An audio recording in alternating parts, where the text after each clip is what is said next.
আমরা এখন আছি ন্যাশনাল ইনস্টিটিউট অফ হোমিওপ্যাথি হসপিটালের সামনে। এটা হচ্ছে শুধুমাত্র হোমিওপ্যাথি হসপিটাল। আপনারা দেখতে পাচ্ছেন সবাই, বিশাল বড় বিল্ডিং, ভীষণ বড় ক্যাম্পাস নিয়ে এই হসপিটালটা। এটা বিধাননগরে অবস্থিত, বিধাননগর সেক্টর 3-তে। দেখতেই পাচ্ছেন এটা হচ্ছে রাষ্ট্রীয় হোমিওপ্যাথি ভবন, রাষ্ট্রীয় হোমিওপ্যাথি সংস্থান হসপিটাল ভবন। এখানে যেটা হয়, প্রথমে টোকন সিস্টেমে পরপর যেভাবে যে টাইমে আসে সেইভাবেই সব কিছু হয়,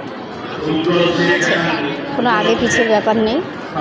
তো এখানে সবাই ওয়েট করে, আর যে দেখতে পাচ্ছেন তারপরে সেখান থেকে টিকিট কাটা হয় সাইডে এই দিকটায়। তারপর এদিকে সব ভেতরে হসপিটালগুলো, যেখানে ডক্টরগুলো বসে থাকে এবং টেস্ট সমস্ত কিছু হয়ে থাকে।